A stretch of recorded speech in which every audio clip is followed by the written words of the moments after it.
Hello, bonjour à tous et à toutes. Ça fait un petit moment que je voulais me connecter ici sur Instagram pour un partage un peu plus à propos de moi. Honnêtement, j'avais super peur. J'avais vraiment super peur, j'avais quelque chose qui me freinait à faire ça et à m'exprimer un peu plus. Et puis ce matin, je me suis levée et c'était évident que c'était aujourd'hui qu'il fallait que je le fasse, même si c'est dimanche. Donc après avoir été marcher, me voilà en direct. Je voulais vous partager un petit peu plus sur moi. Il y a pas mal de nouvelles personnes ici. Et puis sur la vision, beaucoup d'inspiration, beaucoup d'insight ces derniers temps. Parce que j'ai un peu ralenti. Quand on ralentit, il y a des canaux qui s'ouvrent, qui n'étaient pas ouverts jusque-là. Je vais commencer du début, je pense, parce que j'en reviens toujours à ces moments. En fait, à chaque fois, je me dis, mais pourquoi je fais tout ce que je fais ? J'en reviens toujours à ces moments-là. Moi, ça commence toute petite. Ça commence quand j'avais 2-3 ans. J'avais de l'asthme, beaucoup d'eczéma, beaucoup d'asthme. Et l'asthme chez les enfants, c'est assez impressionnant de voir un enfant qui peut juste plus respirer en fait. Et donc j'allais c'était quoi ? Plus que tous les ans, tous les 6 mois, un truc comme ça, à l'hôpital pour enfants de Reims. J'allais à l'école de l'asthme où on m'apprenait à comment prendre mes médicaments et tout ça. Et je suis restée comme ça jusqu'à, je pense, l'âge de 23 ans. Donc jusqu'à l'adolescence avec des crises d'asthme hyper régulières tous les 3-4 mois où je finissais aux urgences. Et après avec un asthme d'effort. Alors on pense que c'est comme ça mais en fait c'est hyper handicapant parce que juste on peut pas suivre sur le sport. Il y a plein de choses qu'on peut pas faire. J'avais de l'eczéma donc j'avais plein d'allergies. Il y a plein de choses que je pouvais pas manger. Et ça a ancré en moi aussi beaucoup de choses de je n'appartiens pas, je suis pas considérée, c'est ma faute. Je pense que dans la maladie, il y a toujours un message, mais quand on est malade comme ça depuis très longtemps, ça vient ancrer et faire des dégâts aussi, vraiment au niveau psy, ça fait des micro-traumas comme ça, et ça c'est à travailler. Après aussi, une fois que le physique est dépassé, ou en même temps, si possible, c'est ce qu'on fait en coaching de santé par exemple. Donc, me voilà avec l'eczéma à aller à l'hôpital, à prendre des disques là. Pour mon eczéma, j'allais chez le médecin généraliste, on me donnait de la cortisone. Donc, le narratif, il était toujours le même, en fait. Le narratif, il était vraiment toujours le même. Et jusqu'à ce que, en fait, j'ai essayé de penser ces derniers temps, qu'est-ce qui avait fait que je suis allée vers un autre narratif ?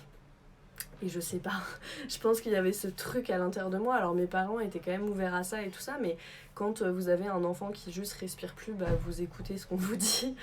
Et c'est pour ça que c'est tellement important en fait d'être proactif, d'être dans la santé naturelle, d'être hyper informé, parce que le jour où il y a besoin de prendre ces décisions médicales, et ben on peut le faire de façon, pas depuis un espace de peur, de victime en fait, de pas être maître de son destin. Finalement, on peut vraiment le faire depuis un espace, comment on dit, empowered. Donc ça, c'est vraiment un message que je veux faire passer et c'est un des grands messages dans tout ce que je fais, je pense, c'est aller chercher cet autre narratif. Parce qu'il ne vous sera pas présenté en fait. On va pas venir avec 2 plateaux dorés en disant voilà donc le conventionnel et voilà l'alternative, qu'est-ce que vous voulez ? Non en fait, ça va pas se passer comme ça. Si vous allez pas chercher vous l'alternative, il vous sera pas présenté. Et la lutte contre l'alternative aujourd'hui, elle est réelle. Quand on n'arrête pas de vous dire, de nous répéter c'est dangereux, et moi je suis en train de vivre quelque chose en ce moment, je vous partagerai ça plus tard parce que j'attends un peu, mais qu'on vous dit telle plante c'est dangereux, les huiles essentielles c'est dangereux, montrez-moi la science. Elle est où la science qui dit que c'est dangereux ? J'en avais tellement marre la dernière fois que je suis allée sur Google Scholar. Je suis allée, coucou les filles, coucou Amélie, coucou Justine, je suis allée sur Google Scholar et je suis allée lire les études. Je me suis dit, bah en fait, il faut que je vois. Elles sont où les études qui disent que c'est dangereux ? Il n'y a pas d'études. Toutes les études, c'est sur les bienfaits des huiles essentielles, à quel point c'est efficace. Donc pourquoi est-ce qu'on n'arrête pas de me dire c'est dangereux, attention, nanana ? Pourquoi ? Et le deuxième message, c'est ça. Posez les bonnes questions et vous commencerez à avoir des réponses. ça a été aussi un des déclics, ça a été que j'ai commencé à poser des questions en fait. Et là, j'ai toujours fait ça depuis toute petite. Dès que moi, je ne supporte pas les règles stupides, donc dès qu'on veut me faire quelque chose, je pose des questions. Toujours, j'interroge. Toujours, ça, je pense que c'est dans ma nature profonde, ça. Posez les bonnes questions. Et surtout en ce moment, posez les bonnes questions. Où est la science ? Montrez-moi. Puisqu'on veut m'entraîner vers une certaine direction, montrez-moi. Donc posez les bonnes questions. Vraiment, parce que l'alternative ne vous sera pas présentée. Si vous ne le demandez pas, et même si vous le demandez en fait, j'ai une personne en coaching de santé il n'y a pas longtemps encore pour de l'eczéma et qui me disait qu'elle a été chez le dermatologue et que c'était 0. Et qui lui disait même de ne pas utiliser d'argile verte, d'huile essentielle et tout parce qu'elle pourrait faire des allergies on top de son eczéma. Mais oui, mais bien sûr, on nage en plein délire en ce moment. Donc, cette vidéo, c'était pas censé être un manifeste, mais ça se transforme. La frustration, c'est un gros moteur chez moi. Donc voilà, moi, c'est vraiment de là que je pars. Et puis après, j'ai eu des troubles alimentaires parce que, voilà, psychologiquement, c'était pas super top. Familialement, c'était un peu difficile. J'ai eu des troubles alimentaires. Donc j'ai arrêté d'avoir mes règles. Et donc je suis allée chez la gynécologue. Et là, qu'est-ce qu'on m'a présenté pour les micro-kystes sur les ovaires ? Je vous le donne dans le mille, la pilule. Donc me voilà partie pour 7 ans de pilule. Catastrophique. Enfin catastrophique, je l'ai très bien supporté jusqu'à au bout de 5-6 ans où j'ai commencé à avoir des syndromes prémenstruels hyper sévères, de dépression en fait. De dépression à chaque syndrome prémenstruel, où je faisais vraiment une mini-dépression. Et honnêtement, 1 semaine par mois de mini-dépression, c'est lourd. Parce qu'après, quand on en sort, c'est pas juste 1 semaine. Hein. Après, il faut regagner en énergie, il faut repartir. Donc c'est vraiment super difficile. Et là, encore une fois, j'étais encore une fois à bout de solutions. C'était pas chez la gynécologue que j'allais trouver les solutions. C'est ma sœur qui m'a dit j'ai lu plein de trucs là-dessus. Lis, je suis sûre que c'est la pilule. Elle m'a tannée pendant vraiment des mois hein, avant que je me décide. Parce que sur la contraception, bon... Ça, c'est un autre sujet, mais il n'y a pas beaucoup d'alternatives non plus qui sont proposées, je trouve, ou confortables en tout cas. Donc j'ai arrêté, et puis après, quand j'ai arrêté, ça a été la libération d'un côté. D'un autre côté, j'ai mis très très longtemps à retrouver des cycles réguliers. Donc ceci n'est pas un discours anti-pilule, mais la pilule, c'est quand même chimique, c'est pas anodin. Donc, et encore une fois, à ce moment-là, moi j'avais 18 ans, j'étais pas du tout encore là-dedans. À ce moment-là, on m'a pas du tout dit voilà l'option 1, voilà l'option 2. Il y avait une option. Un narratif, un chemin. Jusqu'à ce que je commence à interroger. Mais pourquoi j'ai commencé à interroger ? Parce que j'ai eu des effets négatifs en fait. Sinon, j'aurais pas interrogé. Et le truc, c'est que, en fait, moi maintenant, je m'estime chanceuse d'avoir eu toutes ces maladies chroniques, d'avoir eu tous ces effets négatifs assez tôt qui m'ont permis de poser les bonnes questions. Il y a plein de personnes pour qui ça va plus loin, pour qui ça arrive à 50, 60 ans sur des maladies beaucoup plus lourdes. C'est très... Ouais. On paye cher le fait de ne pas poser les bonnes questions. On paye très cher.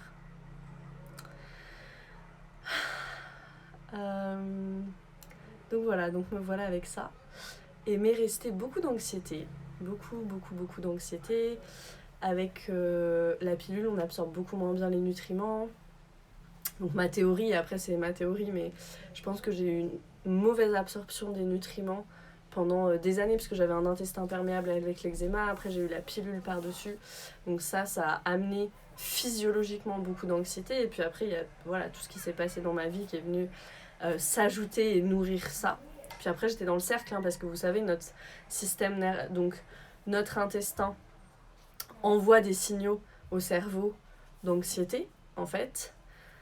Donc on sent comme ça les manifestations physiques, et notre cerveau, tout de suite, donne du sens aux manifestations physiques. Donc, ah oui, c'est pour ça, c'est à cause de ça, c'est à cause de ça. Et donc, du coup, on reste dans notre tête, et on croit que l'anxiété, c'est parce que... je sais pas, moi, j'ai pas assez de sous sur mon compte en banque, il faut que je parle publiquement dans 2 semaines, voilà, tous ces trucs-là, alors que non, c'est physiologique au départ. Alors ça peut être physiologique de l'intestin, ça peut être physiologique résultat du trauma, parce que notre système nerveux, il est tout le temps en train de scanner ce qui se passe autour de nous. On appelle ça la neuroception. Notre système nerveux, il scanne en permanence notre environnement. Et il classe en 2 catégories, Il classe en dangereux, safe. Dangereux ou pas dangereux, c'est tout. Il n'y a pas de agréable, pas agréable, notre système nerveux il fait que ça. Dangereux ou pas dangereux, c'est notre instinct de survie. Et donc après, si votre système nerveux il scanne quelque chose qu'il identifie comme dangereux, votre cerveau, vous allez ressentir ça au niveau physiologique et votre cerveau va créer une histoire pour vous justifier ça. C'est dans ce sens-là, c'est pas dans l'autre sens. Donc j'ai appris tout ça. Et puis j'ai travaillé sur mon anxiété pendant 2 ans. Vraiment, ça a été ma priorité. J'avais dépassé l'eczéma. L'eczéma était plus là. Donc après, je me suis attaquée à l'anxiété. Et puis maintenant, je vais de plus en plus vers vraiment la pleine santé, la pleine santé physique, émotionnelle. Mais c'est aussi pour rappeler que c'est un chemin. C'est vraiment un chemin. Ce que vous voyez là aujourd'hui, c'est le résultat de tellement de temps, de décider consciemment de donner la priorité à la guérison, de du coup beaucoup de sacrifices aussi. Parce que ça veut dire qu'il y a des fois où on dit bah non, je reste à la maison, je me repose, ça je vais pas le faire.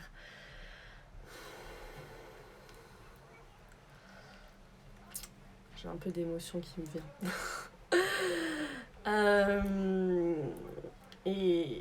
Et donc voilà, c'est vraiment un chemin. Donnez la priorité, donnez-vous le temps. Faites les lectures, lisez, renseignez-vous. Il y a personne qui va vous proposer un autre chemin si ce n'est vous. C'est vraiment à vous de vous engager sur le chemin, et une fois que vous vous engagez, après les choses elles se présentent. Par contre, moi j'ai toujours eu l'impression à un moment donné, ça a été vraiment aussi où à un moment j'ai pris une grosse décision dans ma vie, j'ai toujours voulu aller vivre en Italie et j'ai dit maintenant ça y est je pars, et à partir de là ça s'est comme enchaîné, les choses elles se sont présentées en fait, mais parce que j'avais fait ce pas de dire maintenant c'est tout, je vais écouter ce que je sens au plus profond de moi. Alors ça va être différent pour tout le monde, ça veut pas dire qu'il faut déménager dans un autre pays, mais ça peut être autre chose. Mais j'avais fait cet énorme pas, ça me faisait super peur, je l'ai fait, et la vie elle m'a renvoyée en fait toujours. Alors c'était pas toujours hyper sympa, parfois c'est aussi des épreuves, mais quand je me retourne je vois que tout a du sens. Tout a du sens, mais je reviens toujours à ces événements hyper charnières du début, voilà, de l'asthme, de l'eczéma, de se sentir complètement impuissante devant des personnes qui n'ont aucun autre narratif que le conventionnel, et ça fait peur. Enfin, moi quand je viens avec le chemin alternatif, enfin c'est pas ça demande de se dépasser énormément en fait pour venir proposer ça, pour venir partager son expérience. Ça demande énormément de courage, de dépassement de soi. Je vous dis, encore aujourd'hui, j'avais peur de faire ce live. Parce que je sens que j'ai encore des choses, mais en même temps, personne ne peut contredire votre expérience. Et donc, personne ne peut contredire mon expérience. Donc, je peux venir là, sans peur, et partager mon expérience. Et ça, j'ai beaucoup appris de mes clients en coaching de santé, j'ai beaucoup appris de doTERRA aussi, d'apprendre à s'en ficher, en fait, s'en ficher de ce que les gens pensent. Je pense que ça, c'est le gros next step, parce que en choisissant le chemin de l'alternative, vous allez être jugé, c'est sûr. En posant les bonnes questions, vous allez être l'agitateur, l'agitatrice, c'est sûr. Donc attendez-vous à ça, attendez-vous à laisser des gens sur le chemin. Moi, j'ai laissé plein de personnes sur le chemin. Mais j'ai retrouvé aussi plein de personnes qui sont beaucoup plus alignées maintenant avec ce que moi j'ai envie de vivre et ce vers quoi j'ai envie d'aller. Mais c'est pas facile. Quand on perd des personnes, parfois on se dit mais purée, est-ce que vraiment je fais le bon choix ? Laissez-les penser. Et pareil pour les blouses blanches. Laissez-les penser. Vraiment. Il y a personne... De toute façon... La santé pour moi c'est vraiment ces 4 cadrans, c'est nourrir le physique, l'émotionnel, le mental et le spirituel. Qui fait ça ? Il n'y a que vous, il n'y a que moi qui peut faire ça pour moi. C'est pas mon médecin qui va venir nourrir mon cadran physique, émotionnel, mental, spirituel. C'est moi qui vais faire ça, c'est moi qui ai la seule responsabilité de faire ça. Donc pourquoi je mettrais la responsabilité de ma santé dans les mains de quelqu'un d'autre? C'est même pas lui qui va le faire. Lui ou elle. Le médecin, le spécialiste, il travaille pour vous et pas l'inverse. Donc si il respecte pas vos choix, s'il sourit de façon ironique, parce que moi je peux vous dire combien de médecins ont souri quand je parlais de choses alternatives, d'huile essentielle et de psychologique. Et oui, tenez votre crème à la cortisone. S'il y a ces sourires ironiques, s'ils sont pas à votre service, vous changez. Jusqu'à trouver le bon, jusqu'à trouver celui qui écoutera.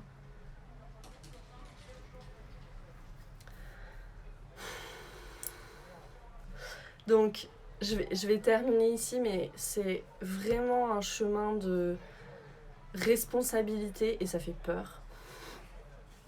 Ça fait trop peur. C'est vraiment un chemin de responsabilité radicale, pas juste responsabilité radicale. Pas s'attendre à ce que les options soient présentées, aller chercher les options, poser les bonnes questions pour commencer à obtenir des réponses et donner consciemment la priorité à la guérison en fait. Ouais, non Amélie c'est vrai, hein. Ils sont pas tous pareils. Si vous avez des questions, n'hésitez pas, je peux rester connectée encore juste 2 minutes. Il y a des spécialistes de santé qui sont excellents, bien sûr, j'en ai rencontré. Moi, j'avais un généraliste à Paris qui était absolument génial. J'allais chez lui, on discutait tellement qu'à chaque fois, j'oubliais pourquoi j'étais venue. C'était une catastrophe. Mais voilà, il était très ouvert et tout. Mais c'est pour ça que je vous dis, trouvez la bonne personne.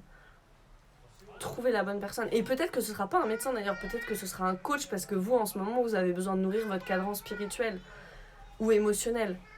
Ou vous avez besoin de travailler sur vos traumas. C'est pas toujours physique. Trouvez la bonne personne, mais c'est la personne qui va activer en vous le pouvoir de guérison. C'est pas la personne qui va vous guérir, et c'est bien ça la nuance à comprendre.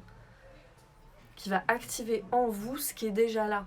Mais ce qui n'est pas activé ou ce qui n'est pas disponible parce qu'il y a trop de couches de trauma dessus, il y a juste trop de fatigue et pas d'énergie en ce moment, même au niveau physique.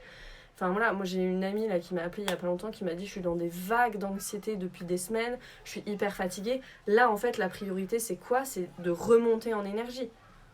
Parce qu'en fait être en autopilote, pas poser de questions, être en autopilote, aller avec le flow de nos mécanismes naturels, ça c'est ce qui nous demande le moins d'énergie.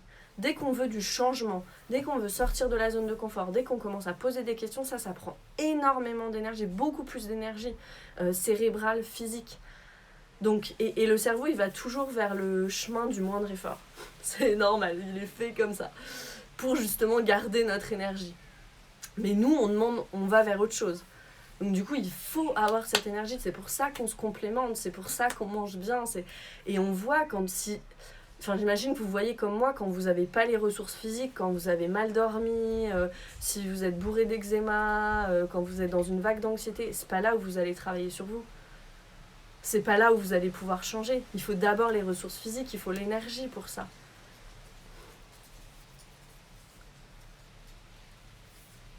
Donc, voilà. Vraiment, c'est pour ça que le plan physique, c'est un peu la base dans ces 4 cadrans, mais les 3 autres sont tout aussi importants, mais c'est pour ça qu'on prend aussi soin de sa santé physique. C'est pas que juste voilà, c'est pour aussi avoir l'énergie de faire ces changements, de donner la priorité à la guérison.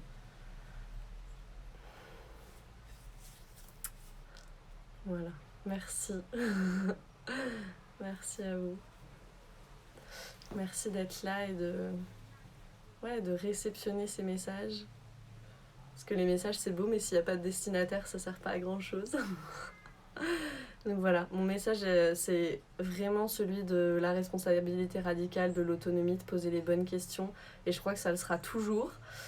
Parce que c'est mon histoire, c'est mon expérience, je suis même sûre que ça le sera toujours. Et moi je suis persuadée qu'il y a aucune blouse blanche, personne, aucun professionnel de santé, aussi diplômé, aussi compétent soit-elle, qui peut vous dire ce qui est bon pour vous. La personne, elle est à votre service. C'est vraiment comme ça que je vois les choses. Merci d'avoir été là. Je vais laisser ce petit live en IGTV et je vous dis à très vite.